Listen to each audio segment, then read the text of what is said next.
What up, Ho Biscuits? It's your girl Skitten, back at it again. First and foremost, I hope you guys are doing well. I hope you guys are staying safe and sanitized.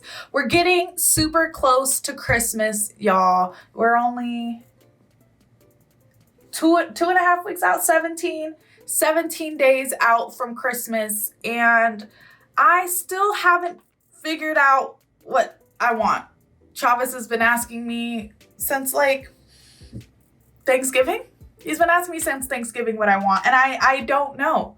I have no clue what I want. And it's crazy because when I go online and I do my online shopping, there's 1,001 things that I look at and I'm like, but I don't really want to spend money on that. And I could just send him those things. But when he's like, hey, what do you want for Christmas?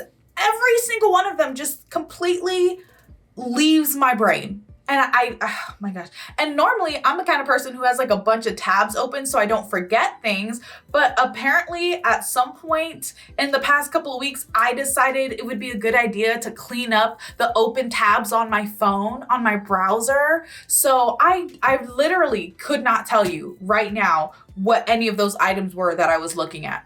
Not a single clue. So he's struggling and he is not the happiest with me, but I'll figure something out. I'll do something. Anyways, it's been a while since I have visited Overly Sarcastic Productions channel. There's quite a few videos that they have out that I'm looking to react to. So just make sure you keep an eye out for those because I am super psyched about them. Today, we are here to watch one of their Legends summarized videos. This one is called The Saga of Grettir?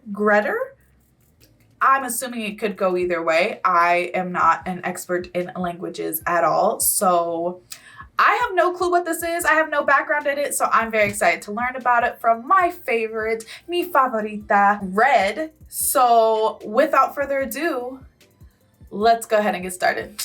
And so the calendar turns once more to my favorite time of year, a time known by many names. Autumn, fall, spooky season. Whatever the title, this time is well known for its crisp nighttime breezes, its picturesque cloud-covered moons, and its ghost stories. And how far behind am I? This came out back in October. Awesome, cool. I'm very late. I'm tardy. Slap me on the wrist, Red.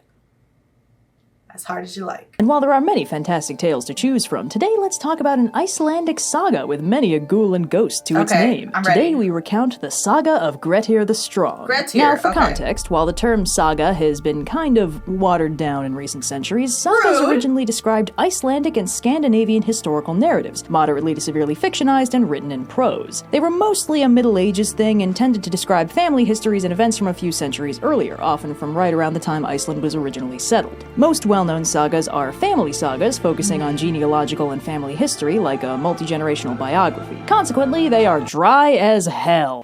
It's oh my god, what is that book in the Bible where that's basic? Is it Numbers or Deuteronomy? Genesis, Exodus, Leviticus, Numbers, Deuteronomy, Joshua, Judges, Ruth. I can't remember, but it's literally just, and so begat so-and-so begat so-and-so, and then so-and-so begat so-and-so, so-and-so, and so-and-so, and so-and-so begat so-and-so, so-and-so, and so-and-so, and then the other so-and-so begat so-and-so, so-and-so. You feel me? There's a book in the Bible where that's basically all they talk about for a minute. Oh God, I wish I could remember, but anyway, let's continue. The purpose of these sagas is not to lay out a bold and daring, carefully paced narrative of adventure and glory, It's to document generations of dudes doing stuff. These dudes are typically not heroic bastions of power and chivalry, but just guys. But luckily for us, the Saga of Grettir is mostly about one dude, especially if we skip over the first and last several chapters that are not about that dude, a luxury I did not have, but one that I will graciously extend to all of you. Practically speaking, the Saga of Grettir begins with Grettir's birth, which you'd think would be a sensible starting point, but somehow there are 13 chapters before this.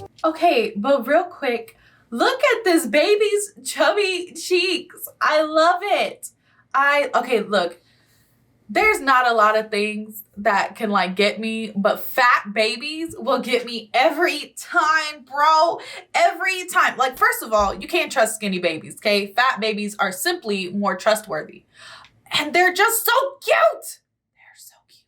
They're so cute. When/if I ever have a baby, he better look like the goddamn Pillsbury Doughboy. He better look like the OG Pikachu. I want a chubby baby.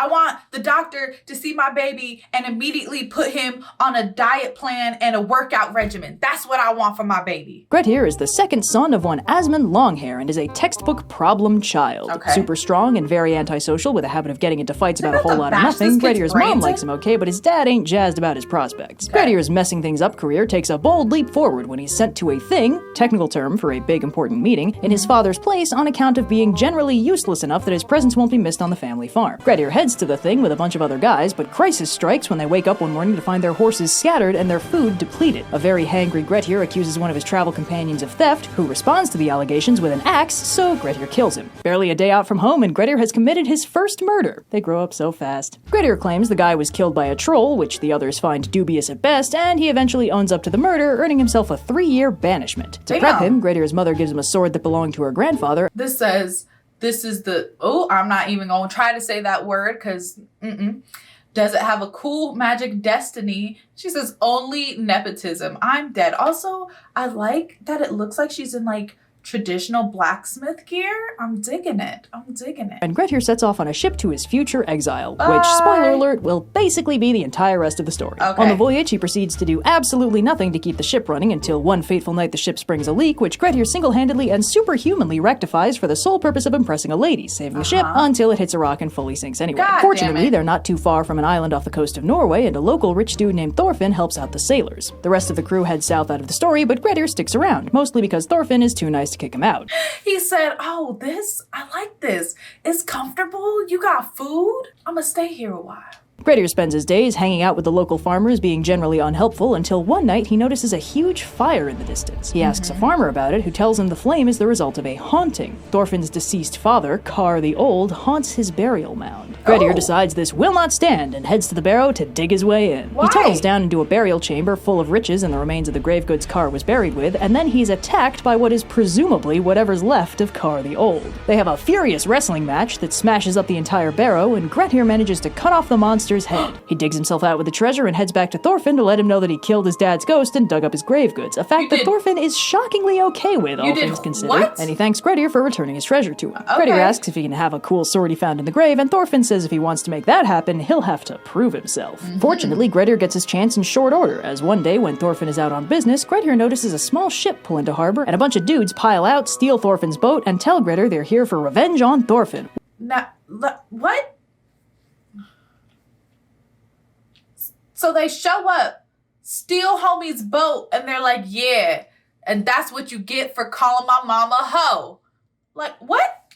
To harbor, and a bunch of dudes pile out, steal Thorfinn's boat, and tell Grettir they're here for revenge on Thorfinn, which Grettir cheerfully accepts and happily guides them to the house where he plays model host, getting them blackout drunk and partying with them for hours. Then he guides them to a large wooden outhouse and slams the door, barricading them in. He sprints back to the house and asks the, at this point, very displeased lady of the house if she has any weapons he can borrow, and she catches on. This whole thing has been a ploy by Grettir to catch the outlaws off guard. It's me, Dio! She gears him up in the armor and weapons of Kar the Old, and Grettir heads out to fight them. The battle is surprisingly even, since even though Grettir is the only one with armor or weapons, the outlaws are all berserkers and they do outnumber him. But after a long and taxing fight, he manages to kill them. He heads back to the house, stiff and exhausted, and the lady of the house lavishes him with praise and rewards for saving them, though at this point he just wants a nap and an ice pack. When Thorfinn returns, he of course honors Grettir as highly as he can to thank him for saving his wife and loved ones, and Grettir makes a lifelong ally, as well as getting that shiny sword he wanted. Bonus! Man, this heroism thing is easy. But what about his granddaddy's sword?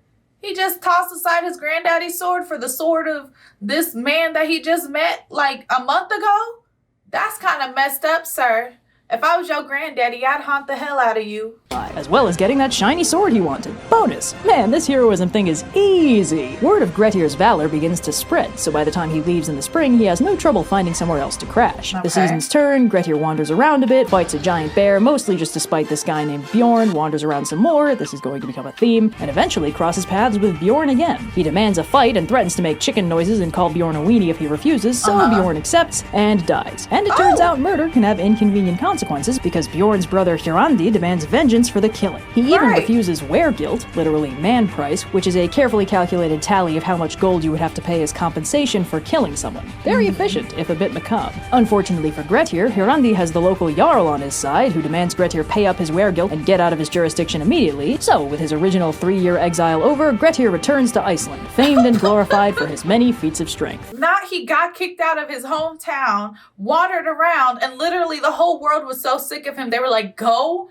back. And he looked and he was like, you're right. It is time for me to go see my mama. She got that good cooking I like, too. And if this were anything other than an Icelandic saga, this is where we'd end the story. But nope, we gotta watch this hero's journey turn into a train wreck. Grettir's back in Iceland and has picked up a touch of the old hubris, picking fights and relitigating old childhood grievances left and right. He briefly crosses over with another Icelandic saga, the Saga of the Heath Slayings, when he runs into this dude Bardi, who's gathering allies to prepare for a personal quest for revenge. Look at the light shining from this man and his long, luscious hair. I love it. He looked like Thor. Grettir is always eager to bust some heads and volunteers, but Bardi's foster father Thorarin tells him that Grettir is hot-headed and arrogant, and inviting him along would be asking for trouble, so they ditch and go do the plot of their own saga without him. So basically, this bit is Grettir being rejected from the Icelandic equivalent of the Argonauts. Fortunately, Grettir will have plenty more opportunities for hubris-fueled downfalls soon, as there's a ghost story in the making nearby. A wealthy dude, Thorhall, keeps finding his livestock dead, and concludes that his field is haunted by some kind of monster. On the recommendation of a local seer, Thorhall hires this dude Glam, who makes the rookie mistake of smack-talking the Christian god in a post-Christianized narrative, and after spending Yuletide out in the fields rather than fasting like a good boy, he turns up the next morning brutally murdered, having successfully killed the unnamed monster threatening the fields, but immediately taking its place, haunting his impromptu burial grounds, stalking the valley, hammering on rooftops, slaughtering livestock, and driving the locals mad. The region is largely abandoned as Glam terrorizes the area, killing Thorhall's daughter and murdering any livestock unlucky enough to be left behind.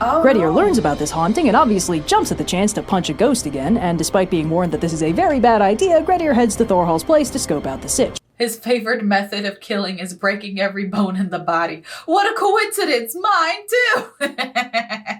That's funny. The first 2 nights, Glam exercises commendable self-restraint, only brutally murdering Grettir's horse. But on night number 3, Glam tears up the roof and then slips into the hall, now revealed to be hideously distorted and monstrously huge. Grettir launches himself at him and the ghost wrestling begins. The entire hall is wrecked in the process and they struggle for a while before Grettir launches Glam through the door, smashing the whole wall to splinters. The wounded Glam stares up at the moon and, with his second dying breath, strikes Grettir with a curse. While he can't take Grettir's tremendous strength away from him, he can do all kinds of other horrible stuff. Glam declares that Grettir will never be stronger than he is right now. It'll be all downhill from here. On top of that, instead of winning fame and glory, his great deeds will all turn sour and foster hatred and rejection for him. Plus, for bonus spice, Glam's nightmarish eyes will haunt him forever, and Grettir's life will become a steady downward spiral of torment and isolation until he eventually dies alone. That's so mean.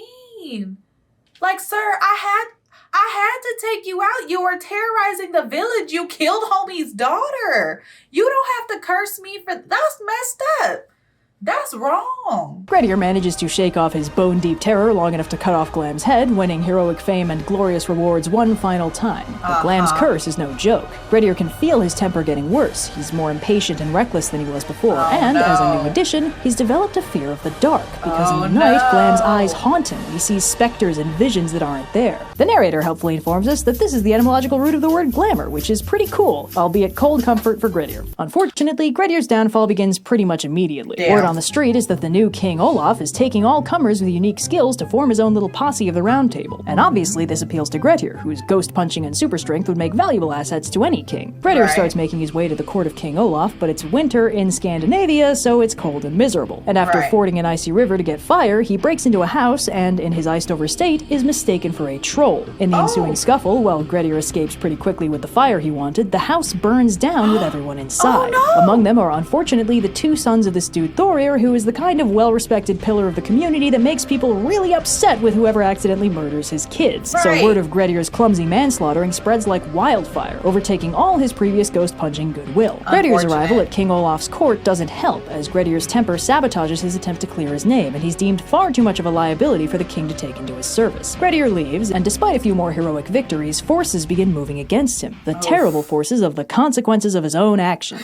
See, on the way to King Olaf's, Grettir casually killed this rude dude dude, Torbjorn Slowcoach, for making fun of him. And this really upset Torbjorn Slowcoach's brother, Torbjorn Oxmane. I swear, this book is like 50% legal battles, 40% dudes named Thor something, 10% ghost punching. Anyway, Torbjorn Oxmane wants revenge on Grettir and his family, and after a few scuffles, he manages to kill Grettir's brother Atli back at the family farm. Meanwhile, at that year's All Thing, Thorir petitions to have Grettir exiled to be an outlaw again to pay for the death of his sons, which is a bit unkosher because Grettir isn't even there to defend himself, but the sentence passes and Grettir is exiled in absentia. Grettir learns this when he returns to Iceland, where he finds his father and brother dead, his mother facing potential eviction, and a price on his head. Regardless, he promises his mother he'll help balance the scales, but killing Torbjorn Oxmane, while satisfying, doesn't help with his outlaw situation. With his brother avenged and the price on his head only getting higher, Grettir bids his mother farewell and enters the part of the saga I affectionately refer to as the Great Couch Surf. Grettir spends the next 20 chapters bouncing from place to place, sometimes relying on the hospitality of the friends he made before being outlawed, sometimes getting taken in by kind strangers, sometimes just camping out in the wilderness. He does assorted acts of banditry and winds up with the biggest bounty in history on his head because that Thorir guy just hates him so much.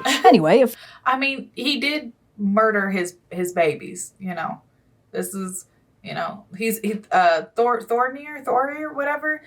He's pulling a medieval Liam Neeson. You feel me? Two cool things happen during the Great Couch Surf. Thorir starts sending full-on paid assassins after Grettir, who bounces between an assortment of fun bandit lairs, like a cabin he builds himself, a very defensible cave in a mountain, and a glacier-lined valley ruled by a friendly giant, confusingly also named Thorir, that's straight up idyllic. It's kept magically temperate year-round by a volcanic hot spring, it's absolutely full of sheep, Thorir has a bunch of daughters Grettir gets along with, the valley's completely hidden and nobody attacks them the whole time he's there, and then, and this is not a joke, he gets bored and leaves. Sorry, Grettir, but from this point forward, I officially have no sympathy for you. Grettir starts traveling in disguise, so Thorir, the dude, not the giant, won't send more assassins after him. And it's under these circumstances that he hears about another fun monster-slaying opportunity. An estate currently belonging to this lady Steinvor has been attacked 2 Yuletides in a row by some sort of troll that carried off her husband and later a servant. Grettir offers to help out and house sit while she goes to Yuletide Mass, and he even carries her and her daughter across the icy river so they can get to church on time. Then he heads back to the estate just in time for a huge troll woman to show up. They have a classic Grettir-style fight that smashes up the whole building, and Grettir manages to slice off her arm before she can pull him into the river. Very Beowulf of him. She books it into the waterfall, and when Grettir dives in, he finds a monstrous giant, not the troll lady, which is a little confusing, but long story short, he kills it, retrieves a bunch of treasure along with the bones of the 2 dead guys, and heads back. Grettir, having officially exorcised the area by force, spends the winter in peace until Thorir catches wind of his location and goes back to sending assassins. Grettir is directed to maybe try camping out on the island of Drangi, which is extremely defensible due to being surrounded on all sides by cliffs and only being accessible by a single ladder. The problem is Grettir is still haunted by Glam's eyes, which make it very unpleasant for him to spend the nights alone, so even if he does camp out on Drangi, he'll need some company. The solution comes when he briefly returns home to visit his mother, and his young brother Illugi, now 15, volunteers to join him in exile to keep him company. Grettir is very great.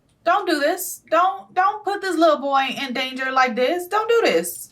Mother cheerfully sends them on their way with some pocket money and a prophecy of shared doom. Unfortunate. They head north to Drangi, picking up a dude called Glaum along the way, and reach the island pretty easily. There's just one problem. Drangi, while uninhabited, is co-owned by about 20 different people, and they all hate each other, but not as much as they now hate Grettir for taking their island and all the stuff on it. The responsibility for getting rid of Grettir is claimed by one Torbjorn Angle, whose plan for dealing with Grettir seems to boil down to asking him nicely to leave. This predictably does not work. Meanwhile, more super fun legal battles happen, and the crew at the All Thing decree that Grettir can only be in exile for 1 more year, so Torbjorn Angle now officially has a deadline on when he has to kill Grettir or he'll lose his shares of the island. So in desperation, he goes to his foster mother Thurid for help, who is conveniently a deviously evil witch with a sorcerous scheme to destroy Grettir. When Torbjorn goes back for about round 6 of asking Grettir nicely to leave, Thurid comes along and throws a quick curse Grettir's way, which he takes very well by Grettir's standards. Another one?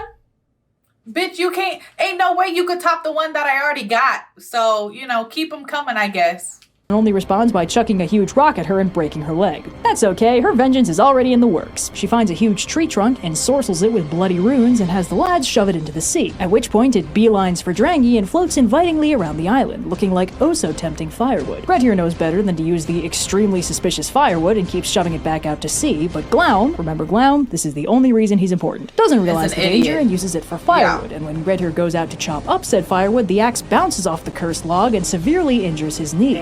The injury is both physically nasty and magically cursed, and Grettir becomes weaker and weaker, and Torbjorn takes this chance to wrangle up a posse and storm the island. Glaum then does his second and final important contribution to the plot by forgetting to raise the one ladder that keeps the bad guys from invading the island, and sure enough, Torbjorn and co swarm the place. Grettir's brother Illugi fights so valiantly that Torbjorn and friends can't help but compliment him at every turn, but when they finally reach Grettir, they find that he's actually already dead. His injury got him before they could. Torbjorn takes his head to claim his bounty, which everyone thinks is rather gauche, and amicably negotiates with Illugi about killing him now to forestall another tedious revenge plotline. But uh-oh, Thorir catches wind of the fact that Grettir was killed by evil sorcery, and that means he doesn't want to pay the bounty he was promised. 'Cause you cheated!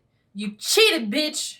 Still my heart. Is it time for another legal dispute? Yes. No! We are not doing this! The saga of Grettir is over! Sure, there's a follow-up where his half-brother Thorstein Drummond avenges him, but we're good, alright? We're good. We don't need another edition of Torvald Asgeir Ace Attorney. As his story comes to a close, let's just celebrate the life of Grettir the Strong. Warrior, outlaw, ghost puncher, and by far his own worst enemy. Yeah. This video was requested by our longtime patron, Gudmundur H. Ulfarsson.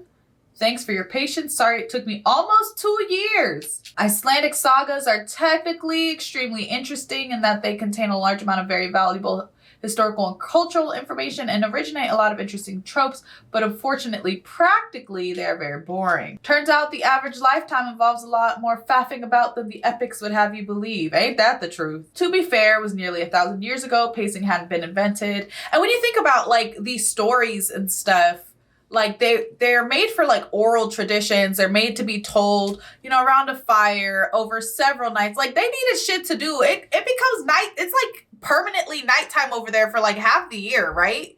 So that makes a lot of sense. It's not like they could be scrolling on their phones. There was no Netflix back then. All they had was this. There's an adage I've heard when it comes to writing. Is this the most interesting part of your character's life? And if not, why aren't we telling that story instead? I have also heard that. Icelandic sagas handily solve that problem by giving you their whole entire life and leaving you to find the good bits. I really and truly enjoyed this video. Icelandic sagas are not something that I'm very familiar with. As Red pointed out, they do tend to be full of like a lot of minutia, just like a lot of stuff that like isn't exciting. It doesn't get your blood pumping, you know? It doesn't get the people going, right? But like she said, it's full, you know, there's like a lot of cultural significance to them. So I'm always happy to be exposed to more stuff like that. I hope you guys also enjoyed the video.